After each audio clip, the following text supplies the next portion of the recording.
성경 말씀 큐티와 사설로 신앙과 세상을 이어주는 다리 김규배 브릿지. 루시아의 인생우화. 한 남자가 사랑하는 아내와 이혼을 하기로 결정을 했습니다.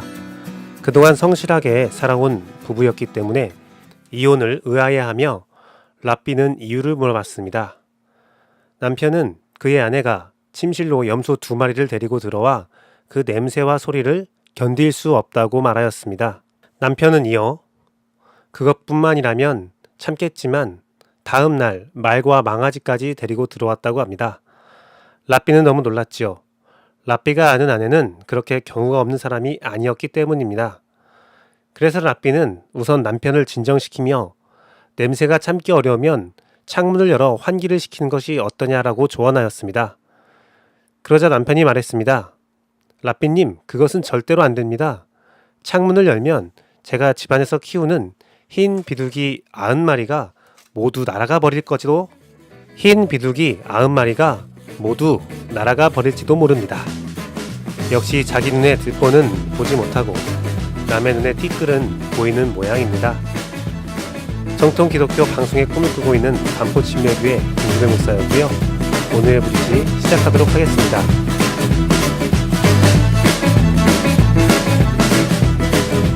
오늘 큐티한 남자의 본문은 야고보서 3장 1절에서 18절 말씀입니다. 개역개정으로 읽어드리겠습니다. 내 형제들아, 너희는 선생된 우리가 더 큰 심판을 받을 줄 알고 선생이 많이 되지 말라. 우리가 다 실수가 많으니 만일 말에 실수가 없는 자라면 곧 온전한 사람이라 능히 온 몸도 굴레에 씌우리라. 우리가 말들의 입에 재갈 물리는 것은 우리에게 순종하게 하려고 그 온몸을 제어하는 것이라. 또 배를 보라. 그렇게 크고 광풍에 밀려가는 것들을 지극히 작은 키로써 사공의 뜻대로 운행하나니 이와 같이 혀도 작은 지체로되 큰 것을 자랑하도다. 보라, 얼마나 작은 불이 얼마나 많은 나무를 태우는가. 혀는 곧 불이요 불의의 세계라. 혀는 우리 지체 중에 온 몸을 더럽히고 삶의 수레바퀴를 불사르나니 그 사르는 것이 지옥불에서 나느니라. 여러 종류의 짐승과 새와 벌레와 바다의 생물은 다 사람이 길들일 수 있고 길들여 왔거니와 혀는 능히 길들일 수 있는 사람이 없나니 쉬지 않은 악이요 죽이는 독이 가득한 것이라. 이것으로 우리가 주 아버지를 찬송하고 또 이것으로 하나님의 형상대로 지음받은 사람을 저주하나니 한 입에서 찬송과 저주가 나오는도다. 내 형제들아, 이것이 마땅하지 아니하리라. 샘이 한 구멍으로 어찌 단물과 쓴물을 내겠느냐. 내 형제들아, 어찌 무화과 나무가 감람 열매를 포도나무가 무화과를 맺겠느냐. 이와 같이 짠물이 단물을 내지 못하느니라. 너희 중에 지혜와 총명이 있는 자가 누구냐. 그는 선행으로 말미암아 지혜의 온유함으로 그 행함을 보일지니라. 그러나 너희 마음속에 독한 시기와 다툼이 있으면 자랑하지 말라. 진리를 거슬러 거짓말하지 말라. 이러한 지혜는 위에로부터 내려온 것이 아니요 땅 위의 것이요 정욕의 것이요 귀신의 것이니 시기와 다툼이 있는 곳에는 혼란과 모든 악한 일이 있음이라. 오직 위로부터 난 지혜는 첫째 성결하고 다음에 화평하고 관용하고 양순하며 긍휼과 선한 열매가 가득하고 편견과 거짓이 없나니 화평하게 하는 자들은 화평으로 심어 의의 열매를 거두느니라. 아멘.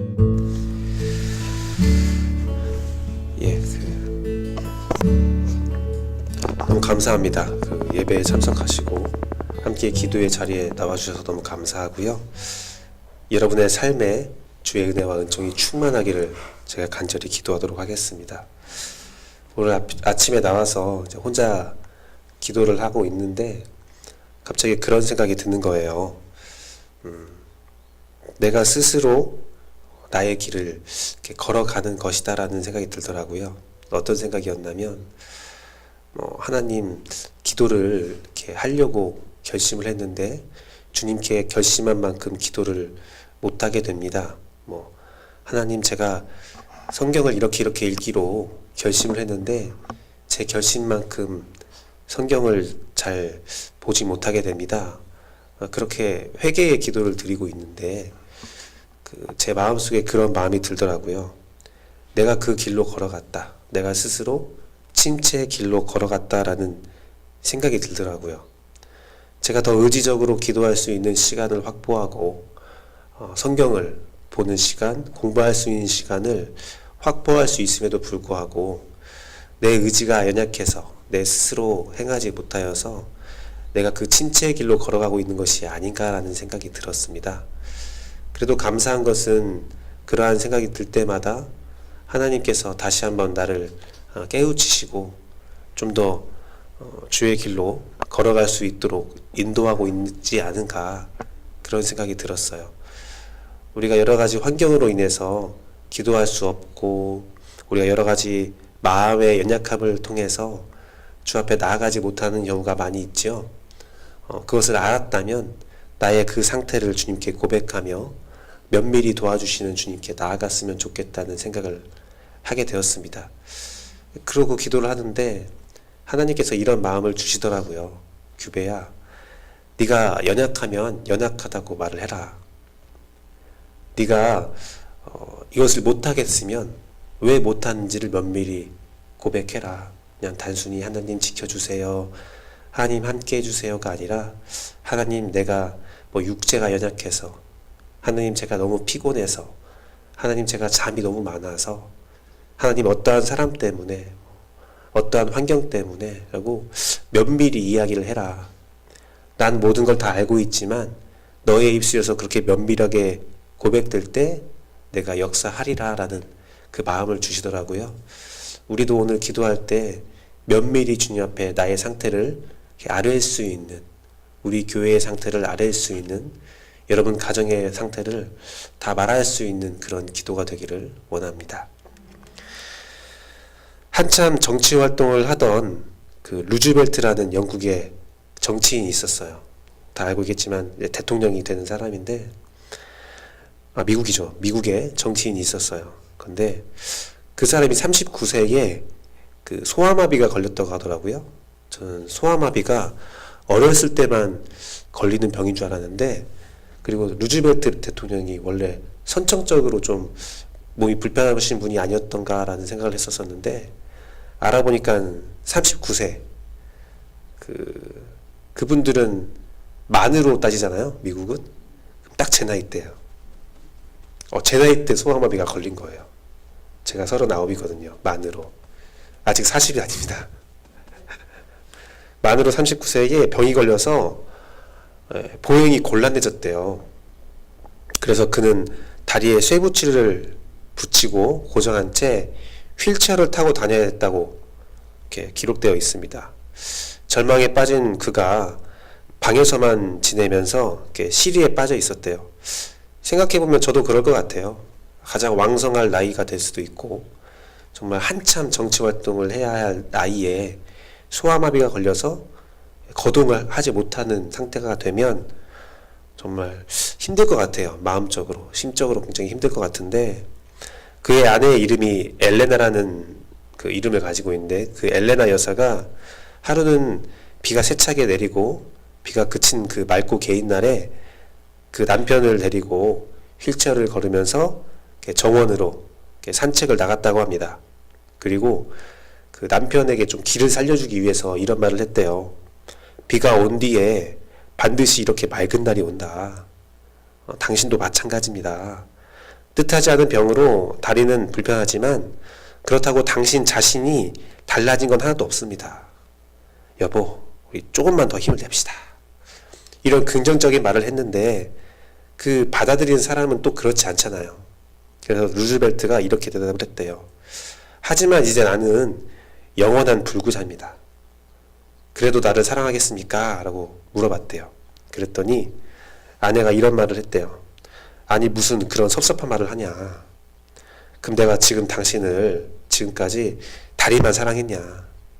내가 다른 것을 다 사랑했는데 다리 하나 잃었다고 내가 당신을 사랑하지 않겠는가. 그런 말을 했대요. 아내의 이 말에 루즈벨트 그 정치인은 용기를 내어서 장애인의 몸으로 대통령까지 당선되었고, 미국의 경제 공황을 극복하는 훌륭한 대통령이 되었고 제2차 세계대전을 승리로 이끄는 대통령이 되었다고 하더라고요. 아내의 그날의 말 한마디, 내가 당신을 사랑합니다. 내가 당신이 어떠한 환경 가운데 있다 할지라도 나는 당신 자신을 사랑합니다. 그 존재 자체를 사랑합니다라는 그 말에 힘을 얻은 거죠. 우리나라에도 그런 우화가 있죠. 이야기가 있죠.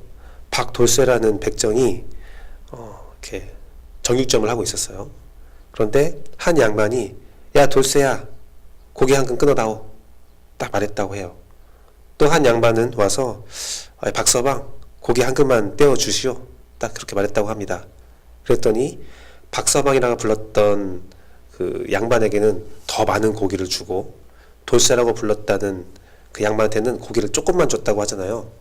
그래서 그 양반이 화가 나서 야 돌쇠야 왜 고기의 양이 다르냐 했더니 그 돌쇠라는 백정이 처분에게 드린 고기는 박서방이 준 고기고 양반님께 드린 고기는 돌쇠가 준 고기라서 다르다고 그런 말 있잖아요. 말의 중요성이죠. 상대방에게 어떤 말을 전달하고 싶은데 어떤 그릇에 담가 주느냐에 따라서 다른 거죠. 다른 거예요. 아침에 밥을 먹을 때요. 그런 느낌이 들잖아요. 이렇게 똑같은 밥, 똑같은 반찬인데 예쁜 그릇에 담가주면 더 맛있어 보이고 더 대접받는 것처럼 보이고 그냥 아무 그릇에 딱 줘버리면 좀 대접받지 않는 느낌도 들고 어떤 그릇에 담아서 주냐에 따라서 느낌 자체가 다른 거지요. 그런 점에서 오늘 말씀을 보면 굉장히 공감이 되는 그런 내용들입니다. 특히 9절부터 12절까지는 한 혀로 주님을 찬양하고 어떻게 한 혀로 주님이 지은 사람을 저주하기도 하느냐, 어떻게 그럴 수가 있느냐 라는 말, 같은 구멍에서 어떻게 쓴물과 단물을 동시에 낼 수 있느냐, 그런 말들은 우리에게 너무나 많은 생각을 가지게 합니다. 내가 하나님을 찬양한 입술로 성도들을 비방하고 성도들을 욕하고 어떻게 앞에서는 칭찬의 말을 하고 아름다운 말을 하면서 뒤에서는 모의하고 다른 이야기를 하고 앞에서 우리가 함께 결단하고 약속을 해놓고서는 뒤에서는 꼼수를 부리고 막 거짓말들을 만들어내고 어떻게 그럴 수가 있느냐. 앞에서 사랑한다 말하면서 뒤에서는 정말 사람의 생명을 빼앗는 절망하게 만드는 계획들을 할 수가 있느냐. 그런 말이죠. 그리고 15절부터 18절까지는 시기와 다툼과 혼란과 악한 일을 생각해 하는 말은 땅의 것이고 정욕의 것이고 사단, 악마, 귀신의 것이지만 성결하고 화평하고 관용하고 양순하고 긍휼하고 선한 열매가 가득하고 편견과 거짓이 없는 의의 열매를 맺는 것은 오직 위에서 난 지혜, 즉 성령님의 역사라는 말은 우리에게 너무나 큰 교훈을 줍니다. 나는 사단의 사람인가 아니면 성령의 사람인가? 그것은 우리의 입술에 담겨져 있다는 거죠. 예수님께서 우리에게 이 말씀을 하셨습니다. 입에서 나오는 것이 더러운 것이 아니라 입으로 들어가는 것이 더러운 것이 아니라 입에서 나오는 것이 더럽다. 분쟁은 다 혀에서 시작되더라고요. 혀는 또 다른 죄악을 만드는 죄악의 공장이더라고요. 물을 마실 때요. 물을 칭찬하고 먹으면 그 결정이 아름답다라는 말이 있잖아요. 그리고 그것에 의해서 우리의 육체도 건강해질 수 있다. 그런 말을 한다잖아요. 두 개의 물을 놓고서는 한 물에는 칭찬을 하고 한 물에는 욕을 하면 그 칭찬을 받은 물이 더욱더 오래 간다고 하잖아요. 상하지 않고. 또한 식물을 키울 때에 좋은 음악을 틀어주면, 좋은 말들을 해주면 식물이 잘 큰다고 하잖아요. 이것은요, 우리의 혀의 권세에 대한 이야기예요. 하나님은 말씀으로 이 세상을 창조하셨습니다. 창조하셨어요. 그와 동시에 하나님의 형상을 입고 만들어진 우리는 입술에 권세가 있음을 여러분이 기억했으면 좋겠습니다. 사람도 마찬가지입니다. 욕을 하고 비방하고 나쁜 말을 하면 그 사람에게 나쁜 습성이 생겨요. 사실 저도 그러지 잘 못합니다. 자녀들에게 선한 말을 하고 축복의 말을 하면 그 자녀 안에 선한 것이 생기고 축복이 생기는데 잘 안 되지요. 말의 그릇을 아름답게 하지 못하지요. 어제 이런 일이 있었어요. 아침에 이제 하영이 하원이에게 제 두 딸에게 밥을 주는데 식사를 주는데 이제 하영이는 일어나라고 하면 이제 빠딱빠딱 일어나서 잘해요. 근데 하원이는 아침잠이 좀 많더라고요. 그래서 하원아 일어나 수차례 말해서 야 일어나 빨리 일어나고 밥 먹고 씻어야 유치원 가지 딱 했더니 쓱 일어나더니 아빠 예쁘게 말하면 안 돼요? 예쁘게 말하면 안 돼요. 아니 어떻게 예쁘게 말하는가 좀 고민을 했어요. 어떻게 예쁘게 말하냐 아침에 급해 죽겠는데. 그래도 아이들이 예쁘게 말했으면 좋겠다. 혼내도 예쁘게 혼냈으면 좋겠다라는 거겠죠. 그 비결을 아시면 저한테 좀 알려주십시오. 하나님은요 우리에게 참 예쁘게 말씀하시는 것 같아요. 성경을 보면 물론 맹렬한 불처럼 말씀하실 수도 있지만 대부분은 우리에게 예쁘게 말해요. 그래서 우리가 예쁘게 말하니까 우리가 하나님의 그 엄중한 경고를 잘 모르는 경우가 많은 것 같아요. 그런데 예쁘게 말할 때 정말 우리가 말 잘 들었으면 좋겠다는 생각을 하기도 합니다. 우리의 한마디 말로 사람을 죽이기도 하고 사람을 살리기도 합니다. 한마디의 말은 힘을 주기도 하고 힘을 뺏기도 합니다. 한마디 말은 사람을 축복할 수도 있고 저주할 수도 있습니다. 좋은 말은 사람의 가능성을 세워주고 좋은 영향력을 만들어내지만 나쁜 말은 서로의 마음을 무너뜨리고 분쟁과 시기와 질투와 다툼을 만들어냅니다. 우리의 몸에 가장 많은 죄의 행위를 하는 것은 혀이죠. 입술입니다. 사실 인간이 하나님 앞에서 처음 범죄한 이후에 그 다음에 또 죄를 짓잖아요. 처음 죄를 짓고 또 다른 죄를 짓는데 처음에 선악과를 먹은 다음에 지은 죄가 무엇이냐면 입술로 서로를 비방한 거예요. 잘못을 서로에게 미루면서 상처를 준 거예요. 너 때문이야가 첫 번째 범죄예요. 너 때문이야. 그 비방이 어디까지 가는 줄 아세요? 아담은요 이렇게까지 비방해요. 하나님이 주신 여자가 하나님까지 비방하는 거죠. 하나님이 그렇게 하셨잖아요. 저도 지금까지 짧은 인생을 돌아보면 많은 싸움과 분쟁이 있었죠. 오해가 있었죠. 그 대부분의 이유는 혀의 죄였어요. 혀의 죄. 표현력, 다른 말. 내 마음은 그렇지 않은데 내 입술에서 나오는 악취가 사람을 상처 입게 했던 경우가 많이 있습니다. 그런데 반대로요. 그 짧은 사역 기간 동안에 많은 감동도 있었습니다. 근데 그 감동이 대부분 혀의 사역이었어요. 물론 손과 발로 감동을 줄 수 있지만 작은 말 한마디에 참 많은 감동을 성경을 연구하면서 성경 공부를 하면서 설교를 하면서 그 입술로 어떤 말씀을 전하냐에 따라서 사람들이 다른 반응들을 보이는 경우도 많이 느끼게 됩니다. 좋은 행동을 해놓고서는 혀가 죄를 지으면 한순간에 무너진 것을 많이 경험했어요. 말 실수로 인해서 좋은 것들이 다 한순간에 무너지는 경우도 많이 경험했어요. 저보다 연수가 더 많으시니까 제가 무슨 말을 하는지는 여러분들이 더 잘 알 거라는 생각이 들어요. 우리들에게 상처를 줬던 사람들을 보면 앞뒤가 다른 사람이 많이 있죠. 앞에서는 좋은 말을 하지만 뒤에서는 나쁜 말을 하고 다니고. 그리고요, 오늘 말씀에 좋은 말이라는 것은요, 좋은 행동을 수반합니다. 화평의 말, 평화의 말, 선행의 말, 양선의 말. 하지만 그것이 말로 끝난다면 그것은 좋은 말이 아니죠. 정말 내가 했던 말과 똑같은 행동을 하는 것이 진정한 좋은 말이죠. 그렇기 때문에 오늘 여러분들은 내 혀가 죄악이 아닌 축복을 전하는 혀가 됐으면 좋겠어요. 우리의 혀로 서로를 기쁘게 하고 내 혀의 열매를 나의 삶에서 이루었으면 좋겠습니다. 나의 혀로 내 주변을 아름답게 만들었으면 좋겠어요. 제가 오늘 아침에 일어났어요. 아침에 딱 일어났는데 제가 좀 새벽에 이 새벽을 지키고자 하는 마음이 너무 컸는지 1시, 2시 막 이렇게 깨요. 조금 자다가 정신 좀 들어오면 빨리 시계를 봐요. 이거 내가 늦은 거 아니야? 하면서 1시 하면 이거 2시 하면 이렇게 하면서 계속 그렇게 해요. 막 좀 내가 목 지키면 안 되지 라는 생각이 들더라고요. 그래서 이제 4시에 딱 시계를 보고 딱 앉았는데 저도 모르게 이런 말이 나오는 거예요. 가기 싫다.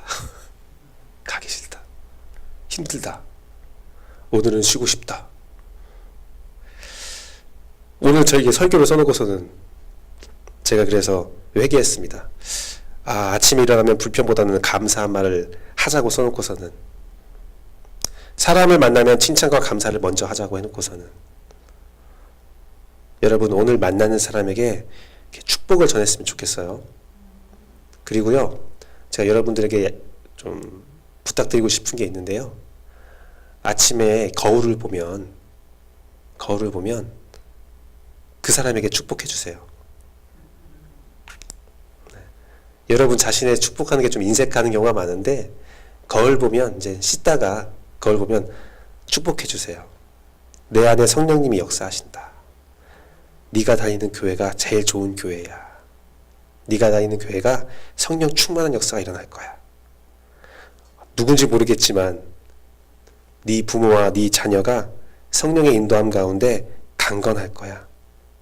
주의 보혈의 은혜가 너에게 속해 있다. 너의 삶에 충만하다. 선포하고 선언해야 돼요. 나는 하나님의 사람이야. 나는 하나님의 축복이야. 거울 보고 꼭 축복해 주세요. 그러면 여러분의 혀의 권세가 여러분 안에 성령님을 깨우고 성령 충만의 삶을 허락할 것입니다. 말씀을 맺도록 하겠습니다. 여러분의 혀의 권능이 여러분과 공동체를 살릴 수 있습니다. 그러나 이러한 선언이 자칫 교만이나 자만으로 흘러서는 안 됩니다. 그렇기 때문에 우리의 혀에는 위에서 나오는 지혜가 필요해요. 자기 개발서 같은 말이 아니라 위에서 나오는 지혜와 성령의 지혜의 충만함으로 여러분이 선포를 할 수 있어야 돼요. 그래야 여러분의 입술과 여러분의 손과 발이 동시에 성결하고 화평하고 관영하고 양순하고 긍휼하고 선한 열매가 가득하고 편견과 거짓이 없는 의의 열매를 맺을 수가 있습니다. 여러분이 위로 나오는 성령의 지혜를 통하여 성령의 권능을 통해서 사역을 해야, 삶을 살아야 우리 교회에 의의 열매가 맺어진다는 겁니다. 여러분 가정에, 여러분 사업장에, 여러분 자녀에 성령의 역사가 일어난다는 겁니다. 우리는 그러지 못했습니다.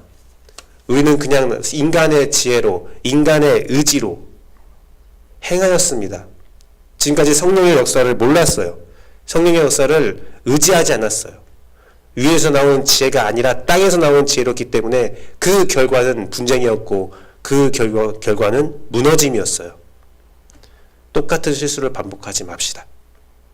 우리 함께 위에서 나오는 성령의 권능을 의지하며 그 권능을 전달하며 살아갈 수 있는 반포침례교회 또한 함께 기도하고 있는 기도의 동역자가 되기를 소망합니다. 기도하겠습니다.